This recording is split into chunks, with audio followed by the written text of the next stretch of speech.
Welcome to the deep dive.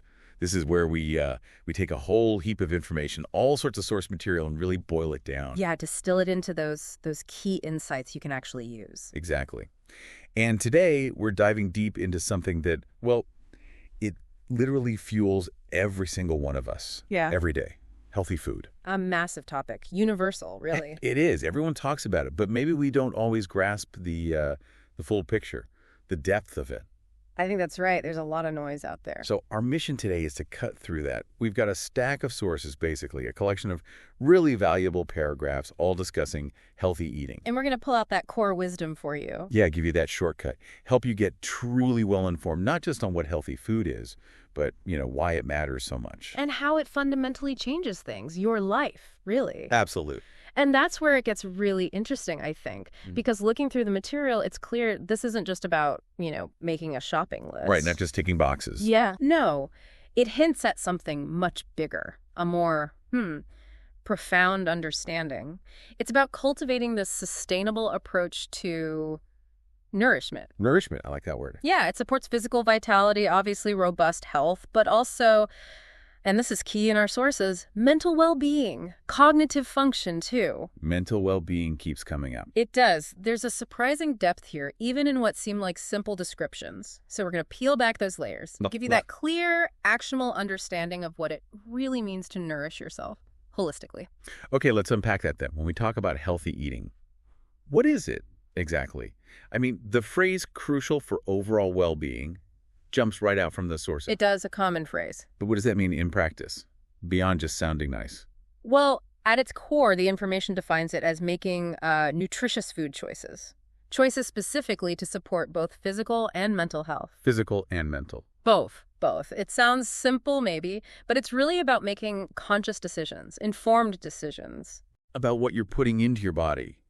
Every time. Exactly. Every meal, every snack, even a glass of water, it's an opportunity, a chance to fuel yourself properly. Help your body and mind work best. Perform at their absolute best, yeah. So it's active, it's deliberate, not just passive eating. That feels more empowering, thinking of it that way. It really is. And what's truly compelling, as you mentioned, is how the material immediately links this to overall well-being, but specifically calls out mental health. Right. Not just the physical side. Right. Which makes you ask, why?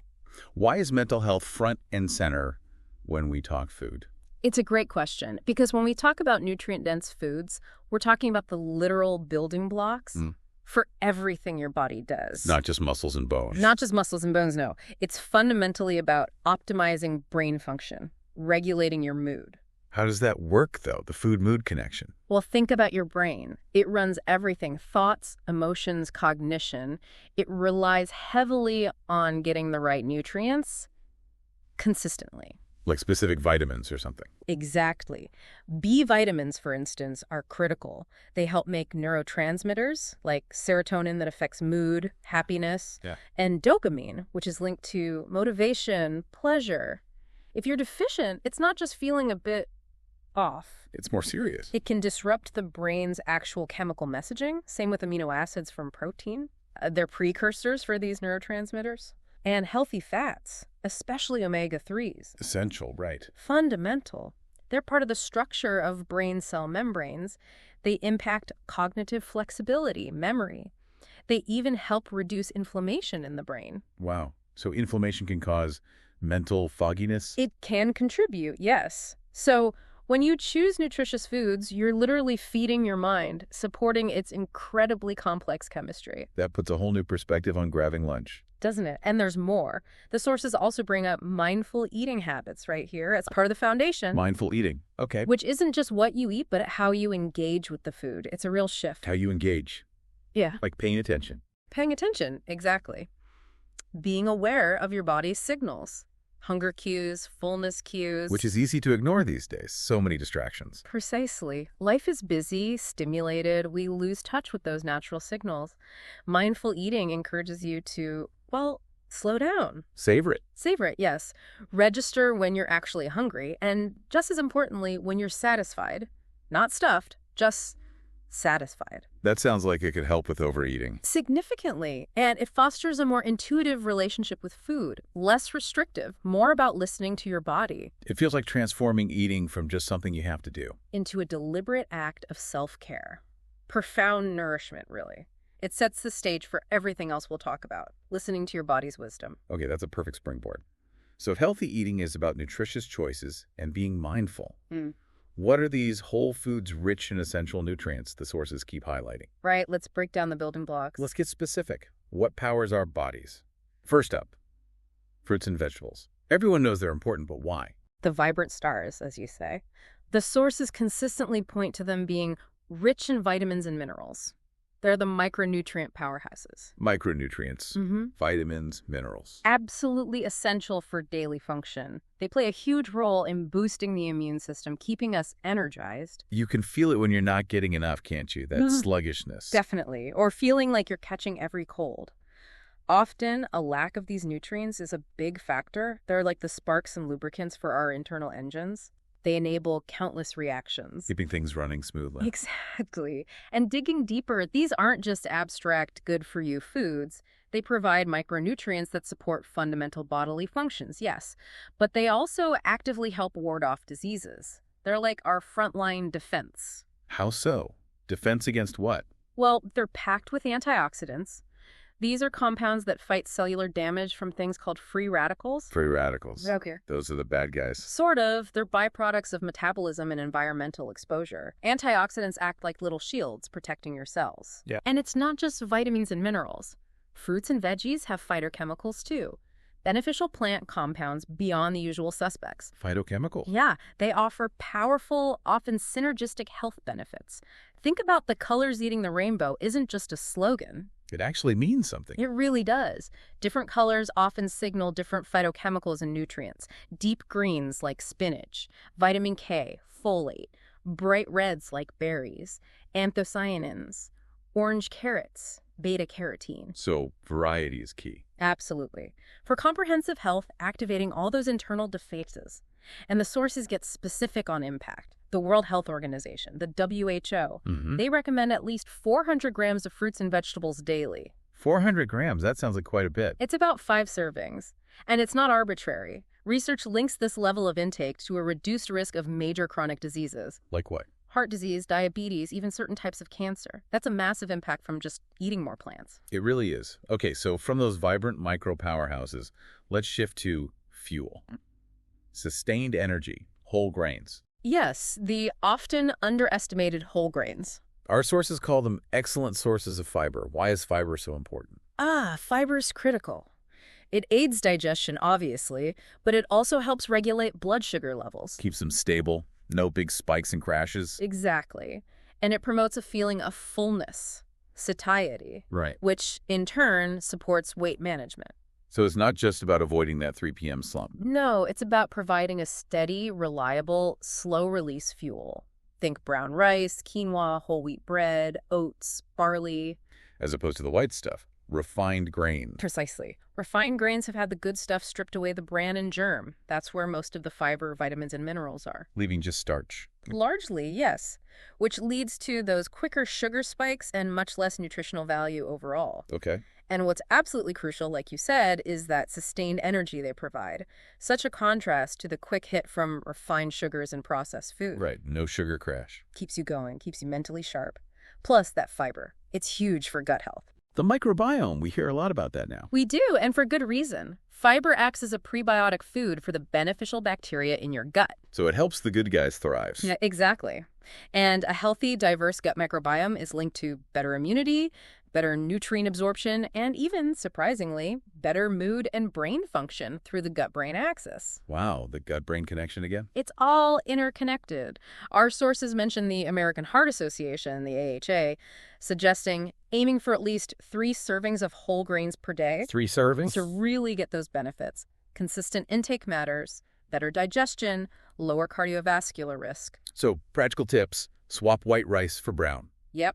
Whole wheat pasta, oatmeal for breakfast instead of sugary cereal. Small swaps add up significantly over time. Makes sense. Okay, so we have energy from whole grains, but the body also needs builders, right? for repair. Architects and builders, exactly. Which brings us to lean proteins. The sources stress their role in muscle growth, repair, and overall health. It's not just for bodybuilders, then. Oh, not at all. Protein is fundamental for every single cell. Hair, nails, enzymes, hormones, everything. And sources include things like poultry, fish. Tofu, tempeh, lentils, beans, eggs, a huge range. Options for everyone, whether you eat meat or not. Plenty of choices. Plenty. Ensuring you get enough high-quality protein is key. But why lean protein specifically? What's the distinction? Good question. It's about getting that essential protein, those amino acids, for building and repair while minimizing saturated fats. Which are linked to health issues. Exactly. The sources connect excessive saturated fat, often found in fattier meats, to cardiovascular disease risk. Okay. The dietary guidelines for Americans actually recommend including a variety of protein sources, but they also say to limit processed meats. Processed meats, like bacon, deli meats. Yes. The sources specifically associate those with an increased risk of heart disease and certain cancers. So it's not saying all red meat is bad? Not necessarily. The emphasis is on lean, unprocessed forms. And variety. Getting protein from different places, plants, fish, poultry, gives you a better overall nutrient profile without the risks tied to too much processed or high-fat meat. Balance again. It's balanced plate. Protein providing that satiety, working with the complex carbs and healthy fats. Synergy. Okay, and that brings us to the last building block. Healthy fats. Fats got such a bad rap for ages. They really did. The whole low-fat craze. Led to a lot of high sugar replacements, right? Often, yeah. But our sources quickly correct that. They state clearly, fats are essential for brain health and hormone regulation. Essential. Not just for flavor or feeling full. No, they play profoundly important roles. Critical functions that often get overlooked. Such as? Well, firstly, not all fats are created equal. That's the key message. Healthy fats versus unhealthy fats. Right. Our bodies need the healthy kind. They help us absorb certain vitamins, A, D, E, K, fat-soluble vitamins. Which are vital for? Vision, bone health, immunity, all sorts. Fats also provide concentrated energy, and like we touched on before, they're fundamental for brain function. The brain cell membranes. Exactly. Made primarily of fat. The quality of that fat matters for cognition, memory, mood, and hormones.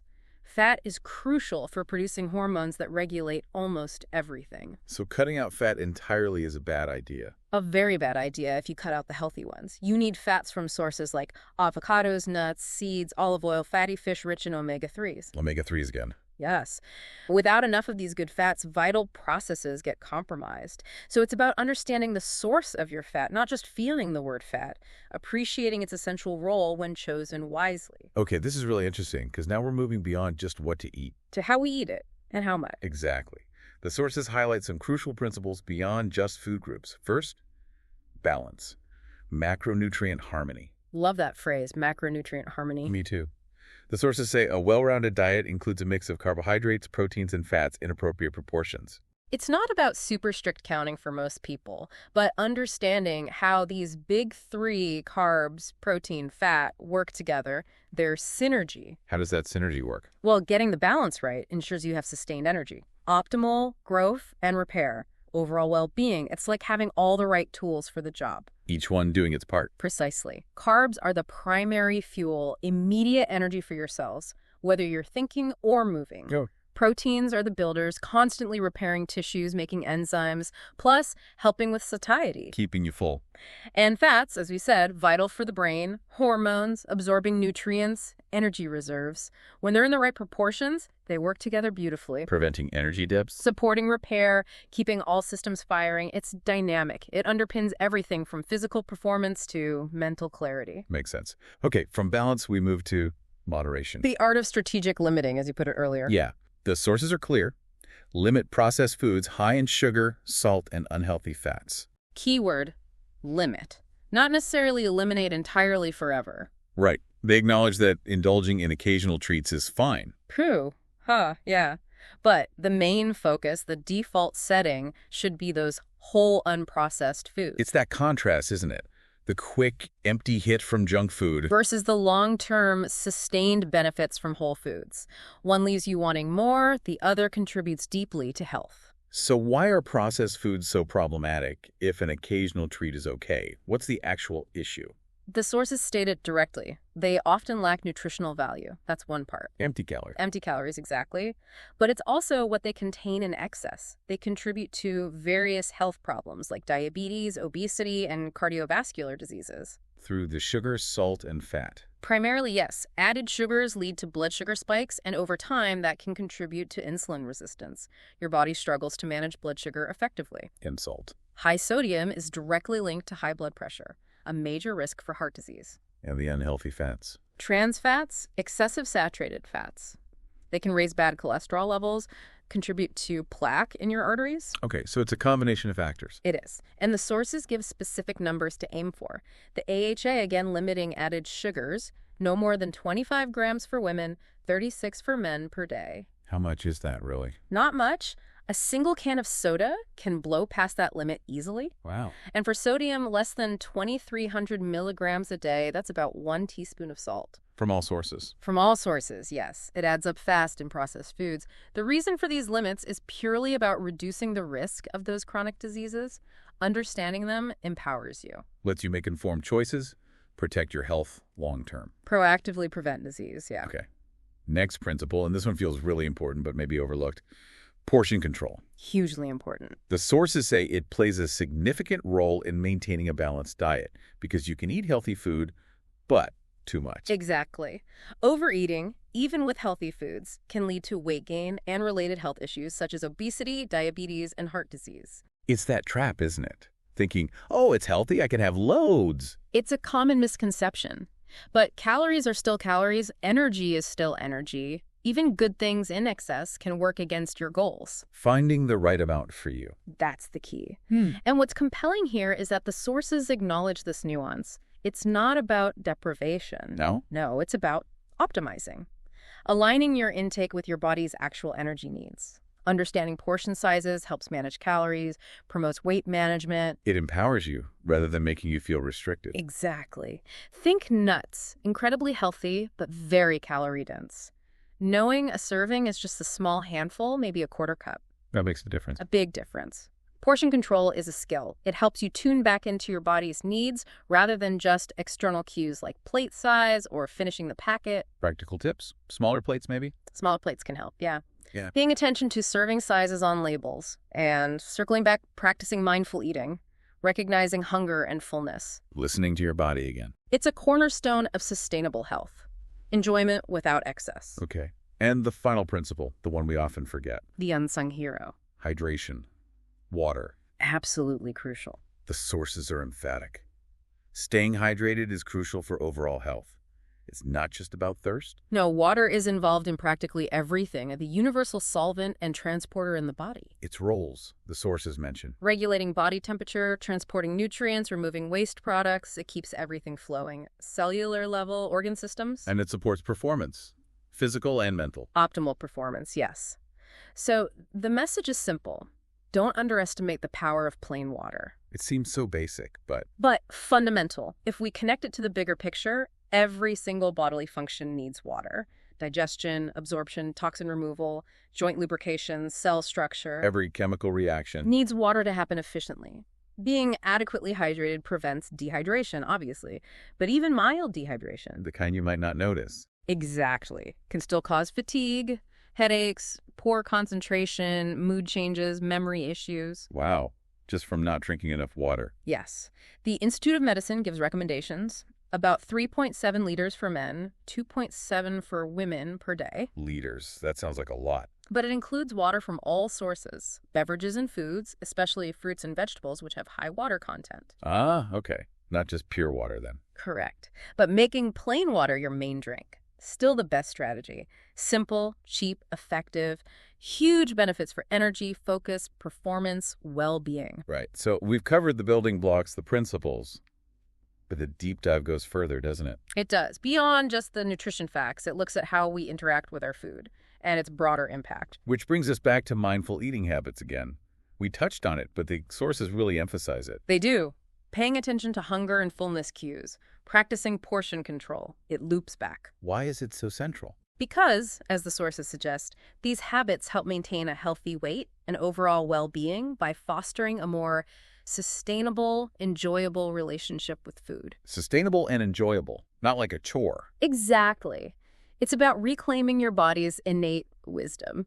In this crazy, fast-paced world full of food cues and distractions, it's easy to lose touch. Totally disconnected. Mindful eating helps you reconnect. Slow down, savor textures, aromas, flavors, really notice when you're hungry, and crucially, when you're satisfied. Not just full, but satisfied. That difference is key. It can seriously reduce emotional eating, mindless overeating. Leads to a more intuitive approach. Less restrictive, more enjoyable, yeah. Changes feel natural, sustainable, not like a rigid diet you're forcing. It becomes a conscious act of self-connection. And then there's the final piece, sustainability, connecting our plate to the planet. A really important connection. The sources mention choosing locally sourced seasonal foods, reducing food waste, and considering the environmental impact. Highlighting that powerful dual benefit. Good for you, good for the environment. A truly holistic view. It really is. It makes you ask, how do my individual choices ripple outwards? How do they affect the planet? Well, by prioritizing sustainability, we contribute to long-term health, planetary and personal. Choosing local often means fresher, more nutrient-dense food. Because it's picked ripe. Less travel. Exactly. Lower carbon footprint. Eating seasonally means peak freshness and flavor, supporting local farms, less energy for out-of-season growing. And reducing food waste. That's huge, right? Massive. Food waste in landfills is a big source of greenhouse gases. And considering dietary choices, maybe more plant-forward meals. Which generally have a lower footprint. Generally, yes. It connects our well-being to ecological health. It shows that true healthy eating isn't just about us individually, it's a responsibility to the planet that sustains us. A powerful reminder. Our daily choices matter, far beyond just ourselves. They create a healthier future for everyone. Wow. Okay, so there you have it. Our deep dive into healthy food. We've covered so much ground. We really have. From the definition, physical and mental health. To the building blocks. Fruits, veggies, whole grains, lean proteins, healthy fats, hydration. Can't forget hydration. And the principles. Balance, moderation, portion control. And going beyond the plate. Mindful habits, sustainable choices. It really is comprehensive. This whole deep dive was designed to, give you that shortcut. Yeah. Distill all that info into something usable. Actionable wisdom. Exactly. And that's the key, isn't it? Knowledge is great, but it's most valuable when you understand it and actually apply it. Right. It's not about being perfect overnight. No, not at all. It's about progress. Consistent steps. Day by day, meal by meal. So maybe thinking about how even small changes. Small, consistent changes based on these principles, adding one more serving of veggies, tuning into hunger cues, choosing water more often. They add up. They really do. They compound over time, leading to significant improvements in health, quality of life. These are practical things you can integrate, empowering you to nourish yourself fully, sustainably. So, as you reflect on all this, the incredible power food has to nourish us, sustain us. Here's a final thought to mull over. Consider this. How might embracing this kind of balanced, mindful, sustainable approach to eating, how might that not only transform your own health and vitality, but also maybe inspire a healthier, more conscious approach to life and to the world around you, one meal, one choice at a time?